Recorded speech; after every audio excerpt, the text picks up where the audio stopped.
আমরা এটা হচ্ছে আমাদের Splunk ড্যাশবোর্ড। সো আমরা যাব হচ্ছে আমাদের ডেটা সেট মডেল কনফিগারেশন করার আগে আমরা যাব হচ্ছে প্রেফারেন্স। সো আমরা দেখতে পাচ্ছি আমাদের time zone is by default zone, but আমরা টাইম জোনটা ফিক্স করব হচ্ছে ঢাকা টাইম জোনে DHA কে। সো আমরা দেখতে পাচ্ছি এখানে Dhaka time zone GMT+6 and আমরা যাব হচ্ছে অ্যাপ্লাই, তারপরে আবার যাব হচ্ছে আমরা প্রেফারেন্স, তারপরে যাব হচ্ছে আমরা SPL এডিটর। আমরা SPL এডিটরে সার্চ অটো ফরম্যাট এটাকে আমরা এনেবল করব, তারপরে দিব হচ্ছে apply. So now data set model তৈরি করার জন্য আমাদের যেতে হবে স্প্লাঙ্কের সেটিংস। আমরা সেটিংসে যাওয়ার পরে আন্ডার নলেজের আন্ডারে আমরা দেখতে পাচ্ছি হচ্ছে ডেটা মডেল। সো আমরা ক্লিক করব হচ্ছে data model. So by default স্প্লাঙ্কের অলরেডি দুইটা ডেটা মডেল এখানে দেওয়া আছে, একটা হচ্ছে Splunk internal audit log sample আর একটা হচ্ছে Splunk internal server log sample. But আমরা বাই ডিফল্ট ইচ্ছা করলে আমরা এখানে ক্লোন করতে পারবো। আমরা যদি এডিটে যাই আমরা এটাকে ক্লোন করতে পারবো এবং স্প্লাঙ্কের যে স্যাম্পল ডেটা সেট দেওয়া আছে সেখান থেকে আমরা ডেটা মডেল তৈরি করতে পারবো। বাট আমাদের এই টিউটোরিয়ালে আমরা স্প্লাঙ্কের স্যাম্পলটা নিব না, আমরা স্ক্র্যাচ থেকে ডেটা মডেল তৈরি করব।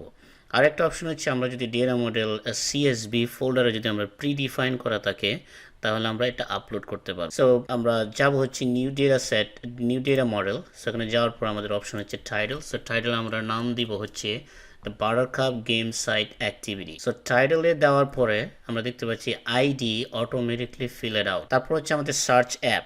সো সার্চ অ্যাপ আমাদের যদি কোনো কাস্টম অ্যাপ না থাকে বা আমরা যদি global search and reporting app আমরা চুজ করি তাহলে আমরা বাই ডিফল্ট যে আমাদের সার্চ ক্রাইটেরিয়া আছে স্প্লাঙ্কে তা আমরা default app search and reporting choose করবো। তারপর হচ্ছে ক্রিয়েট। সো নাও ক্রিয়েটে আসার পরে আমরা এখানে দেখতে পাচ্ছি যে to get started add data set using the menu in the left. So according to আমাদের প্রিভিয়াস টিউটোরিয়াল যেটা আমরা ব্যাখ্যা করেছিলাম যে ডেটা সেটের হচ্ছে দুইটা ডেটা সেট, একটা হচ্ছে রুট ইভেন্ট আর একটা হচ্ছে সার্চ ইভেন্ট। সো আমরা যাব হচ্ছে রুট ইভেন্টে যাওয়ার পরে আমাদেরকে দিতে হবে data set name, data set ID. So data set name and data set ID will be same. Constraint যেটা আমাদেরকে ডিফাইন করতে হবে। তো কনস্ট্রেন্ট হচ্ছে আমরা যে ডেটা মডেল অবজেক্টটা তৈরি করব, আমরা যেভাবে সার্চ করব এই সার্চ ক্রাইটেরিয়াটা হচ্ছে কনস্ট্রেন্ট। ফর এখানে একটা এক্সাম্পল দেওয়া আছে ইন্ডেক্স ইকুয়াল মেইন। তো আমরা এই যে মেইন ইন্ডেক্সটাকে আমরা সার্চ করতে পারবো। মেইন ইন্ডেক্সে যদি আমরা স্পেসিফিক প্যারামিটার খুঁজতে চাই like URI wildcard then PHP or URI wildcard Python, so এটা হচ্ছে আমাদের কনস্ট্রেন্ট। সো আমাদের এক্সাম্পলের ক্ষেত্রে তো আমাদের ডেটা সেটের নাম হচ্ছে ওয়েব রিকোয়েস্ট। তো আমরা দেখতে পাচ্ছি ডেটা সেটের আমরা নাম যখন দিচ্ছি ওয়েব রিকোয়েস্ট, তো data set ID is automatically filled out. So constraint আমরা যেটা দেব সেটা হচ্ছে ইন্ডেক্স ইকুয়াল ওয়েব। সো আমাদের কনস্ট্রেন্ট হচ্ছে index equal web, source type equal হচ্ছে অ্যাক্সেস কম্বাইন, যেটা হচ্ছে আমাদের সোর্স টাইপ ডেটা আমরা করবো। তো এখন আমরা এই কনস্ট্রেন্টটা দেওয়ার পরে আমাদের এই কনস্ট্রেন্টটা কাজ করতেছে কিনা আমরা কিন্তু এটা টেস্টিং করতে পারবো। সো আমাদের রাইট সাইড এখানে বাটন হচ্ছে প্রিভিউ।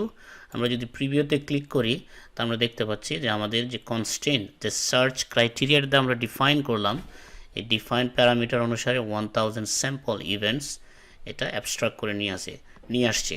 তো আমরা দিব হচ্ছে save and done. So done দেওয়ার পরে আমরা এখানে দেখতে পাচ্ছি হচ্ছে আমাদের ওয়েব রিকোয়েস্ট, বাট আমরা দেখতে পাচ্ছি আমাদের constraint index equal source type equal access underscore combine, এবং এটা হচ্ছে আমাদের ইনহেরিটেড ভ্যালু। আমাদের যে ডেটা সেট আছে আমাদের এই ডেটা সেট থেকে host source and source type inherited value, right? So আমরা শুধু ইনহেরিটেড ভ্যালুর উপর নির্ভর থাকবো না, আমরা আরও নলেজ অবজেক্ট বা প্যারামিটার আমরা অ্যাড করবো। সো অ্যাড করতে হলে আমাদের যাইতে হবে অ্যাড ফিল্ড, রাইট কলামে আমরা দিব হচ্ছে auto extracted. So auto extracted দিলে আমরা বাই ডিফল্ট স্প্লাঙ্ক অনেকগুলো প্যারামিটার ফিল্ড নেম ডেটাবেসটাকে নিয়ে আসবে। সো এখান থেকে আমাদের চুজ করতে হবে। তো আমরা এখান থেকে চুজ করব হচ্ছে action, the first type on action আমরা চুজ করব হচ্ছে অ্যাকশন ইকুয়াল দিব হচ্ছে অ্যাকশন টেকেন, এটা হচ্ছে আমাদের display name and type and flag will be string. তারপরে দিব হচ্ছে আমরা বাইট। সো বাইট দিব হচ্ছে আমরা সাইজ, সাইজ। তো তারপরে আমি নিব হচ্ছে ক্যাটাগরি আইডি, তারপরে নিব হচ্ছে ক্লায়েন্ট IP, তারপরে নিব হচ্ছে ডেট ডে। সো আমরা দেখতে পাচ্ছি ডেট এমডে হচ্ছে Monday, date month and day, sorry not Monday, date month and day. তারপর নিব হচ্ছে প্রোডাক্ট, আমরা পিতে যাব, প্যারামিটার প্রোডাক্ট আইডি, তারপর আমরা নিব হচ্ছে প্রোডাক্ট নেম, তারপরে নিব হচ্ছে আমরা রিকোয়েস্ট টাইম। আমরা যদি আর এ যাই রিকোয়েস্ট টাইম, তারপরে দিব হচ্ছে status, status equal status. So আমরা এখানে প্যারামিটারগুলো আমরা চেঞ্জ করব, রাইট? সো প্রোডাক্ট আইডি ক্যাটাগরিতে আমরা দিব হচ্ছে product category, so product, so যেহেতু এটা lower case product category. Client আইপিতে আমরা দিব হচ্ছে ইকুয়াল, দিব হচ্ছে ক্লায়েন্ট আইপি ক্যাপিটাল, তারপর দিব হচ্ছে ডেট অ্যান্ড আমরা দিব হচ্ছে ডেট আন্ডারস্কোর এম ডে, তারপরে যাব হচ্ছে আমরা প্রোডাক্ট আইডি, প্রোডাক্ট আইডিতে দিব হচ্ছে আমরা product capital letter ID, product name আমরা দিব হচ্ছে প্রোডাক্ট স্পেস নেম, তারপর দিব হচ্ছে আমরা রিকোয়েস্ট টাইম, তারপরে দিব হচ্ছে স্ট্যাটাস ইকুয়াল স্ট্যাটাস। সো এগুলো হচ্ছে meaningful name, display name, right? So আমরা যে কোনো ভ্যালু এখানে অ্যাসাইন করতে পারবো, but by default field name and the data type and flag is Splunk automatically choose করবে। সো এটা দেওয়ার পর আমরা দিব হচ্ছে চুজ করার পর আমরা দেখতে দেবো এটা হচ্ছে এক্সট্রাক্টেড ফিল্ড। আর the ফার্স্ট যে ডেটা ফিল্ডটা ছিল সেটা ছিল ইনহেরিটেড, এরপরটা হচ্ছে extracted field.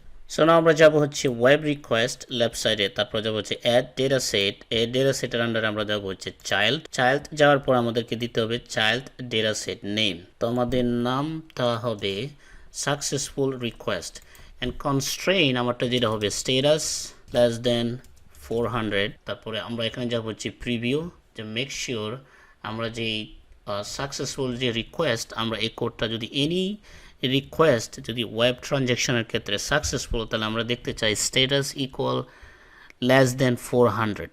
So that means less than 400 মানে 1 থেকে 400 399 যদি লেস হয় ডেটা বেলো, তাহলে আমরা বলবো the transaction is successful। আমি যদি যাই হচ্ছে প্রিভিউ and আমরা দেখতে পাচ্ছি here you go। তো আমরা যদি এখানে ক্লিয়ারলি দেখি 200, right, and there is a more value over here 200, so 200 is less than 400, so এটা হচ্ছে আমাদের a constraint। so আমরা দিব হচ্ছে save, তারপর so now আমরা দেখতে পাচ্ছি যে ওয়েব রিকোয়েস্টের আন্ডারে আমাদের একটা সাকসেসফুল রিকোয়েস্ট। নাও আমরা আরেকটা প্যারামিটার ইয়ে করব যে আমরা যে সাকসেসফুল হলো সেটা কোন প্রোডাক্ট, তার মানে আমরা আরেকটা প্যারামিটার সেট করব, সেটা হচ্ছে পারচেস। সো আমরা যাব হচ্ছে সাকসেসফুল রিকোয়েস্ট ডেটা সেট, আমরা যাব হচ্ছে চাইল্ড, সো এই ডেটা সেটের নাম দিব হচ্ছে আমরা পারচেস, এবং এই পারচেসের আমরা অ্যাকশন একটা আইটেম দিব। সো আমরা যদি কনস্ট্রেন্টটা যেটা, তো আমরা নাম দিব হচ্ছে purchase, so P purchase. So আমরা দেখতে পাচ্ছি data set is automatically filled out, আর কনস্ট্রেন্টটা হবে হচ্ছে আমাদের action equal purchase and then আমরা প্রোডাক্ট আইডি। সো তারপরে যদি দিই আমরা প্রিভিউ, তাহলে আমরা দেখতে পাবো যে এখানে আমাদের purchase action equal product ID. So তারপরে দিব হচ্ছে আমরা সেভ দেওয়ার পরে আমরা দেখতে পারবো এখানে আমাদের সাকসেসফুল রিকোয়েস্টের আন্ডারে পারচেস চলে আসে। তো আমরা আরেকটা ডেটা মডেল ডিফাইন করব, সেটা হচ্ছে আমরা দেখলাম পারচেস সাকসেসফুল। এখন কোনো কারণে যদি কাস্টমারের পারচেস আনসাকসেসফুল হয়, তাহলে এটার জন্য হচ্ছে আমরা দিব হচ্ছে ফেল রিকোয়েস্ট, তার মানে সে সাকসেসফুলি আমাদের ওয়েবসাইটে এসে প্রোডাক্ট কিনতে পারে নাই। এইটার একটা প্যারামিটার হচ্ছে ফেল রিকোয়েস্ট, আর একটা দিব হচ্ছে রিমুভ, যে অ্যাড কার্ট থেকে যদি কোনো প্রোডাক্ট সে রিমুভ করে তাহলে আমরা এটা এখানে দেখতে চাই, ঠিক আছে? তো এটার জন্য আমরা যাব হচ্ছে আবার web request, then add to the child search, and আমরা এগেইন আরেকটা ডেটা সেটের নাম দেবো, সেটা হচ্ছে failed request, FAILD failed request. So আমরা দেখতে পাচ্ছি data set ID automatically filled out. এখন আমাদের কনস্ট্রেন্টটা কি হবে? সো কনস্ট্রেন্টটা হবে স্ট্যাটাস ইজ গ্রেটার দেন 399। তারপরে আমরা দিব হচ্ছে প্রিভিউ, আমরা যদি প্রিভিউ দিই আমরা দেখতে পাচ্ছি যে আমাদের ক্রাইটেরিয়া অনুসারে যেটা ম্যাচ হচ্ছে, রাইট? সো আমরা যদি দেখতে পাচ্ছি 400, 406, 503। সো না আমরা দিব হচ্ছে সেভ। নাও আমরা দেখতে পাচ্ছি ফেল রিকোয়েস্ট। নাও যে ফেল রিকোয়েস্টটা হইলো সেটা আমাদের ওয়েবসাইট আমরা কীভাবে বুঝবো যে ফেল রিকোয়েস্টটা হচ্ছে স্পেসিফিক প্রোডাক্টের ক্ষেত্রে? তো এটার আমরা একটা প্যারামিটার অ্যাসাইন করব। তো আমরা যাব হচ্ছে fail request will go to data set and child data set, এটার আমরা নাম দিব হচ্ছে রিমুভ, মানে অ্যাড কার্ট থেকে যদি কোনো কাস্টমার প্রোডাক্ট রিমুভ করে তাহলে এটার একটা প্যারামিটার সেট করবো। এটার হচ্ছে কনস্ট্রেন্টটা আমরা অ্যাকশানটা কী নিব, কাস্টমার জানতো আমরা দেবো action equal remove product ID, কোন প্রোডাক্ট আইডিটা সে মানে সরিয়ে ফেলছে অ্যাড কার্ড থেকে। তো এটা আমরা যাব হচ্ছে গেইন প্রিভিউ অ্যান্ড আমরা দেখতে পাচ্ছি আমাদের কোয়ারি কাজ করছে। তো তারপরে দিব হচ্ছে সেভ। সো নাও আমরা সাকসেসফুলি আমরা একটা ওয়েব ডেটা মডেলের ক্ষেত্রে আমরা successfully web request and web রিকোয়েস্টের আন্ডারে আমরা দুটো চাইল্ড ডেটা সেট অ্যাড করলাম। সো এটাই ছিল এখনকার পর্যন্ত এই টিউটোরিয়ালের মূল পারপাস। সো নেক্সট ভিডিওতে আমরা দেখব কিভাবে পিভিট টেবিল তৈরি করতে পারি। তার মানে এই যে ডেটা সেটগুলো আমরা অ্যাড করলাম এগুলো আমরা কিভাবে ভিজুয়ালাইজেশন করতে পারি বিভিন্ন গ্রাফিক্যাল ওয়ে। সো এটা হচ্ছে স্প্লাঙ্কের পিভিট টেবিল এবং আমরা কিভাবে ইমেলের মাধ্যমে বিভিন্ন সেলস অ্যান্ড মার্কেটিং টিমকে এই পিভিট টেবিলটা শেয়ার করতে পারি। সো এই পর্যন্ত ছিল। Thank you for watching again. Please subscribe আমাদের Studymia channel to get more update, because আমি প্রতি উইকলি একটা করে সাইবার সিকিউরিটি এবং ভেরিয়াস টপিক্সের উপরে ভিডিও আপলোড করি।